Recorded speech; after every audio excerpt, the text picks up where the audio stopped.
Hey, are you really good at giving, but not so great at receiving?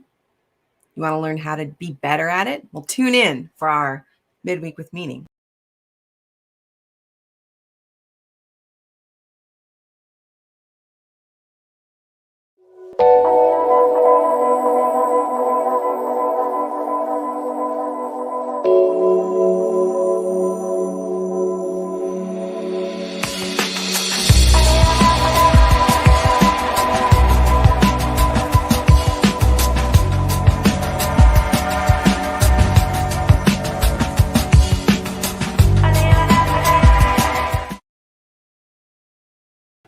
Hello, my friends, and welcome to another episode of Midweek with Meaning, where we're going to talk today about the secrets of receptivity.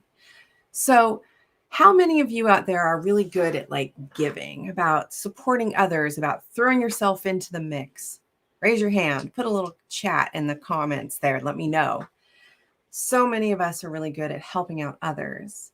And yet, when it comes to being receptive, this is something many people struggle with.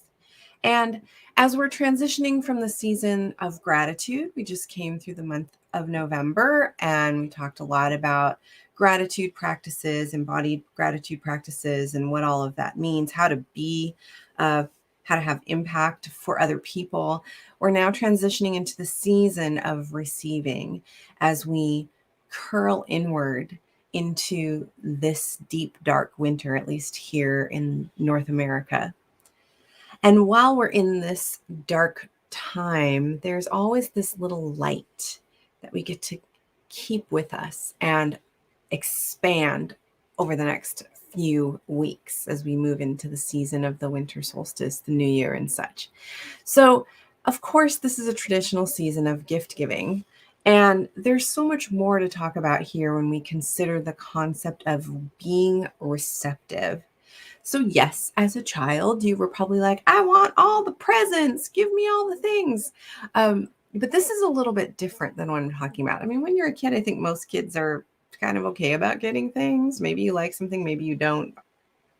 But as we get older, I think a lot of people perhaps feel uncomfortable receiving or are perhaps not willing, don't like attention, perhaps they think that goes with it. But there's also an energetic profile that seems to come along with not being receptive, and that is being a little more closed and less open to change. This is really related to that personality style of openness. And when we are less open, we tend to be more rigid in our thinking, and we tend to have a little less capacity for that energetic flow back and forth. Is this resonating with you? Does this make sense? So, I like to look where words come from. So I was researching what it means to receive, because receptivity, of course, comes from the root of receiving. And let me share that this is a very old word from the 1300s and even further back. That means to accept possession of, which also meant in reference to the sacrament. So people that were receiving communion or receiving holy blessings. So receiving and being receptive is truly a holy act, it sounds like. It comes from an older word that means to seize, to take hold of, to pick up, welcome, and accept, to regain, to bring back, to recover, to take to oneself, to take in, to admit. What are some other words that I really like here? So when we talk about receptive, it means capable or qualified of receiving. Qualified, what does that mean? Also, ready or willing to receive favorably. So I hope that just starting right here, you recognize that being receptive is truly, there's something kind of sacred about it. I'm not saying that we should be that childlike, give me all the gifts, but when there is an offering or something coming your way, that to allow it to come into you as a welcome is truly powerful and quite delightful. It creates this reciprocity, similar word, right, between the giver and the receiver. So I was challenged a couple weeks ago with taking a particular sum of cash out of my bank account and gifting it however I wanted. And I have a pretty crazy, awesome coach that makes me do challenging things. And that exercise really showed me what delight I took in giving. Especially, there was something very playful about that process. I also found that I preferred giving when it wasn't to people that knew me, which I found kind of fascinating. There was something in the anonym. How do you say anonymity? Help me out, friends. In being anonymous when giving these gifts, it created this energetic effervescence within me that I really, really enjoyed. And my hope was the people that I was able to gift that to could feel, that energy, although their ability to receive it was quite interesting. So I gave these gifts to a variety of people. One person was like, recognized the gift immediately and was like, wow, thank you so much, bless you, which was really awesome to hear, but not why I was doing it. I wasn't doing it to hear their appreciation of me, but to see my stickiness around it of gifting and giving away money, actually. But there was another person that I gifted this to, and I could really tell a massive amount of suspicion, uncertainty, as if there was some kind of weird, that there was something loaded in the gift. And what I noticed is it didn't change my effervescent feeling of still being able to do this with a light heart. So that's kind of what set me on the path for this conversation, is how do we learn to be more receptive? Because I know there have been times in my life when something has come to me, and because I felt that it had strings attached, perhaps, or I felt that it meant that I had to behave a certain way, or it, I enmeshed the offering with meaning that I didn't consent to. And I realized how incredibly blocked I can get around being receptive. So I wanted to talk today about some of the secrets to develop your skill set around receptivity, how to grow this skill, which we absolutely can do. So, oh gosh, excuse me. I have a lovely list. I know some of you don't love it when I read at you, but I have to make notes so I make sure I get to the meat of the conversation. So, one of the greatest access points to work with becoming receptive is breath work, breathing. This seems profoundly simple, and yet I have learned a lot about desire and receptivity and exchange in tuning in deeply to my breath. So there's a number of ways you can approach this, but truly, simply sitting quietly. Why am I yawning so much today? I'm so sorry, you guys. Sitting quietly and really taking the time to notice how breath enters into your body, allowing your body, just allowing the sensation of the gas exchange, if you can kind of tune into how that happens, and then how your breath releases. The part where I really notice receptivity is after the exhale, in that turning of the tide. If you can give yourself a little pause there, it's possible you might tune into your own beating heart. My breath coach, Robert, had told me that this is like desire. calling breath back, this longing to have, more of that, which makes us thrive. And then in that process, our bodies automatically know how to breathe in. And there comes a fullness with that receiving. Now, if you perhaps have had a really stressful day or you've had a really stressful experience and you try to tune into your breath, you might notice that your body's not that receptive to your breath. You might be holding, you might be very shallow. And there's this constriction, which doesn't actually allow that fullness of free breath to fill you and to nourish you. So that would be the first secret, is to practice with an interest in how your body receives oxygen, how it receives the air. And now, I know I just mentioned how not being attached to the exchange when someone gives us a gift, for example, it has deep meaning. Breath is a bit of a different story because it is a really beautiful metaphor for reciprocity and for exchange and for that kind of dance of giving and receiving that's super nourishing.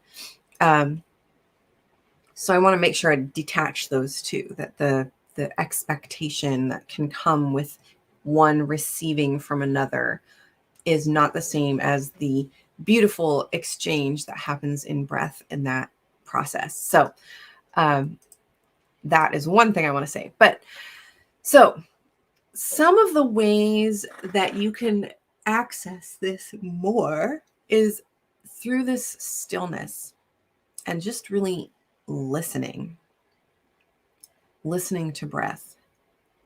And then letting go of expectations is a huge component when it comes to being receptive. So that's connected to the expectation of this offering has strings attached, right? So we need to actively let go of the expectation that an offering has a deep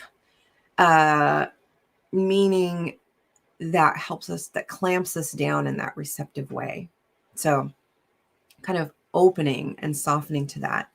Another great way to develop your sense of receptivity is to recognize the amount of abundance that you have already within your life. That was a huge part of that gifting practice I just shared, was to be like, oh my gosh, of course I can do this.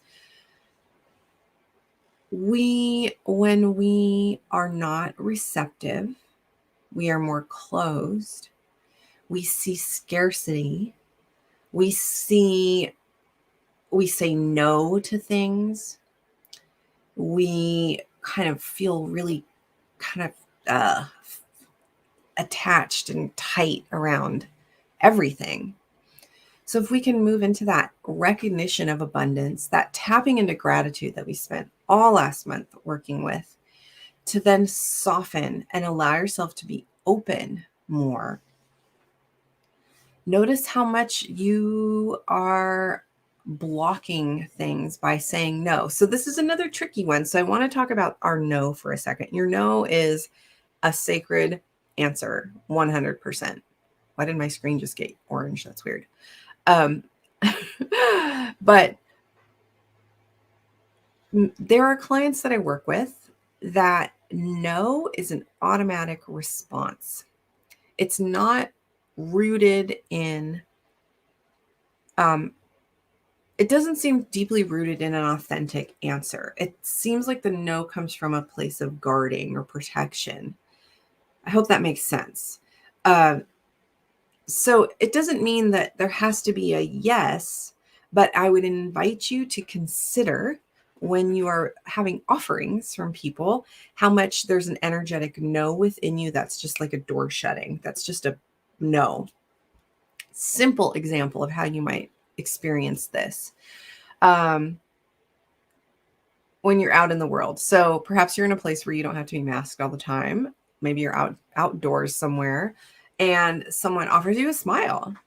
Now, I'm not telling women that you have to smile when people smile at you. This isn't a shoulding in any way. But notice that someone is offering an energetic connection. It doesn't have, oh, it doesn't have to have meaning to it, right? It's just like here's an offering that's arriving in your field. And is your reaction no? Is that an authentic no, or is that a habit? And what if you allowed yourself to say yes to that, which might be simply noticing their smile or making eye contact with them? There needn't be more than that unless you want. But I would love you to play this edge. This is one of the secrets to becoming more receptive, is noticing that, shutting down those times that it comes to you. I had an experience the other night where my husband and I went out to a restaurant, and they were very busy. And so they sat us in kind of the basement, which I didn't even know this restaurant had. And we were the only people down there. It was cold. We didn't care. Honestly, it was totally fine. But they put on music for us. And then the wait staff were being extra nice to us, I think, because they put us in this space. And this woman came out to bring us our utensils and set the table. And she wanted to like take care of me. She ended up like unfolding my napkin and placing it on my lap. I mean, it was so sweet. And at another time, if I hadn't actively been working this receptivity, I might have like just kind of done it myself. But could feel that she was wanting to offer this care for me.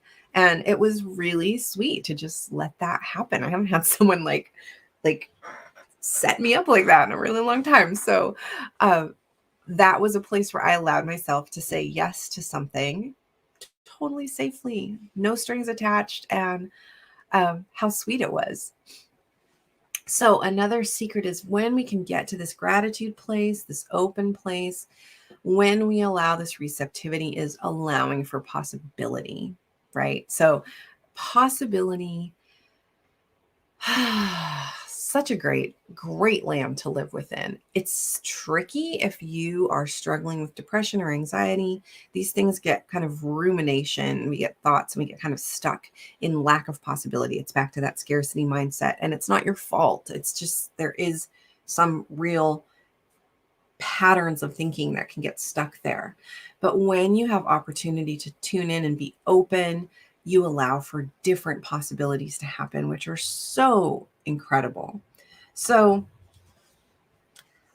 how might we allow for more possibility? I think tapping into breath is a great way to look here, because when you're really receptive to breath, you can allow for the possibility of breath filling you really quickly, right?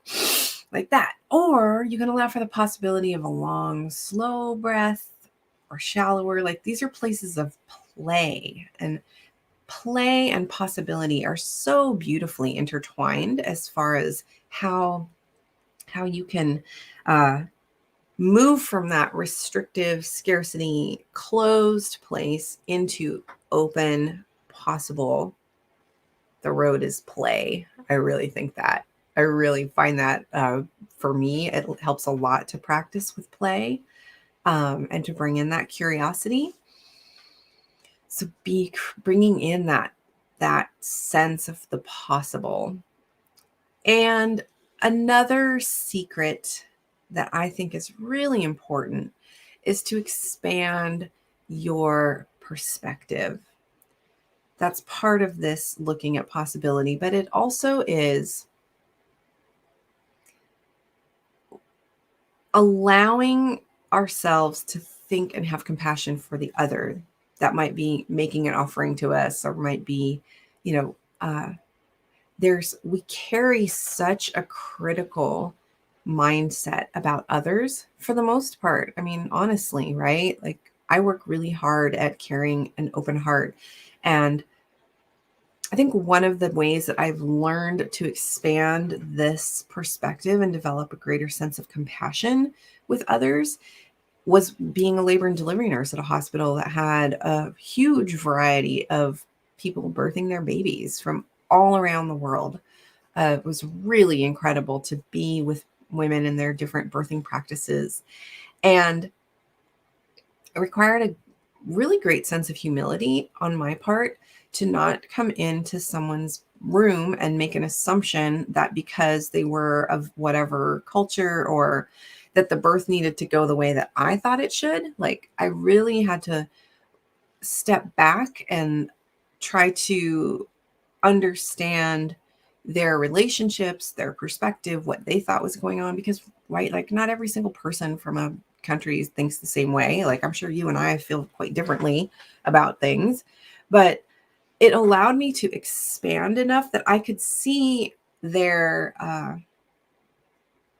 needs a little bit more, and I could also get more of that reciprocity in this giving and receiving. So, in what ways can you develop more expanded awareness of the people that are crossing your path, or the ways that gifts are showing up for you in your life? And of course, the best way to practice receptivity is through connection, through connecting with others and allowing that exchange to flow. I think this is a really under-discussed topic, and we could kind of dive into a couple different territories here. But I would also suggest for those of you that have an erotic practice of some kind that this is a really powerful arena to work within, is that concept of receptivity and receiving. I think many people sexually have a hard time receiving, and that experience can be kind of intense. So, I mean, and maybe I don't necessarily want to move this into erotic territory, but we could certainly talk about desire and the experience of the sensual world. So, an exercise that I learned and I've shared with some of my clients, I think is a really sweet exercise. If you have, you could even do this with kids probably, or, you know, this is not a sexy thing, but it's about experiencing what it's like, touch is like. So, one thing you might try, I think this is a fun thing to try, is to experience what it feels like to touch something for the thing that's being touched pleasure, and touch something for your own pleasure of touching. So, for example, let's say you have someone who is willing to let you stroke their hair, right? So, I would like you to take a moment to luxuriate in your own experience of what that feels like for your hand to stroke their hair, let's say. Okay, so how does it feel to you to receive the sensation of that touch that you are reaching out and allowing yourself to engage with? And then after you've had a little playtime there, switch it to how does it feel? Touch with the intention of trying to make an offering to the person that's being touched. So instead of touching my hair for my hand's sake, it would be touching for my head's sake, if that makes sense. So it's allowing the perception to shift of what it might be like to be receiving versus offering. I would love for you guys to practice that and get back to me. Really, you can do this with anybody. It doesn't have to be a sexual partner, but there's a lot of information there about what happens. So if you're touching and doing this exercise, notice what happens to your breath, to your focus, to your body while you're doing this. You might find that with one flow of energy, you feel more alive or more alert. And the other direction, you might feel more tight or restricted. I think this is a great exercise to practice. I love that one. So those are my thoughts on receptivity. I'm curious to see how this month goes for you as you learn to open your heart this month as we're moving towards the winter solstice and the shift of the year. How might you soften? How might you soften and find ways to be more open and receptive? So, of course, it is time to draw a card. And last week was our clarity card, which was very lovely. Whoops. Can you see it? Thank you, clarity card. That was what we had in relationship to Thanksgiving. And so this week, I would like to see what they have to say about this concept of becoming more receptive, why it matters, how it's helpful for us. You know, one thing I want to add, we are receptive by nature. That's truly how we are. When I think about so many of the infants that I worked with, at how incredible it was that they could, get connected to their parents. If I could help them get skin to skin right here in the snuggly places, that how their nervous systems co-regulated, and how newborns allow themselves to receive that gift of breath and heart from their parents, that they sink into it and their bodies sync up with it, right? It's so part of who we are. So I am excited to see what card we get today. Okay, who wants to talk to us about receptivity in the Sacred Earth Oracle? Thanks, Ellie. Nothing's jumped out yet. Why? Why hasn't it jumped out yet? Jump out, card. We want to know about receptivity. Is it this one? I think it's this one. It's this one. Ooh. Okay, this is gorgeous. Have we had this one before? It looks familiar, but I don't know if we have. Okay, this one's called Formation.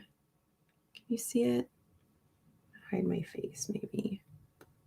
This camera's crazy. Like, it gets like the sharp. Also, do you guys like my little mushroom lights? My holiday mushroom lights? Remind me to tell you how Santa was a shaman sometime, okay? Okay. Formation. Let's read what it says about formation. Okay. Let's do the spiritual meaning of this card today. The process of self-discovery deepens and strengthens your spiritual connection to life, earth, and the universe. Expansion means deepening emotions, questioning your reality, and scrutinizing the meaning of life. Gradually, you will come to know your own truths, and gradually, you will let them go as you embrace even more profound realizations. And that makes me think about the simpleness of the breath practice. Every precious, miraculous moment of your life has the capacity to transform you. Yes, yes, yes, yes. Okay. There's a lot more to read there, but I think we'll leave it at that. Thank you, friends, for joining. Also, a last little announcement. We're now accepting applications for the Psychedelic Doula training program. And if you're interested, there should be a link in most of these places where we're streaming. Or DM me, just message me if you want to know more about it. And yeah, thank you so much for joining. I'm looking forward to our upcoming midweeks with meaning. I'm going to have a couple guests on this month. I'm very excited about that because I love hearing what they have to say. I think we're probably going to talk a little bit about managing your mindset over the winter time when things get dark. I don't know if anybody's got some seasonal affective disorder. I got some SAD. I got a beautiful SAD light right here that'll blast me every morning. But how to kind of work through a season when we might be feeling very quiet and inward, maybe even a little down. Keep that spark going. All right, my loves, thank you so much for joining me, and we'll be back next week.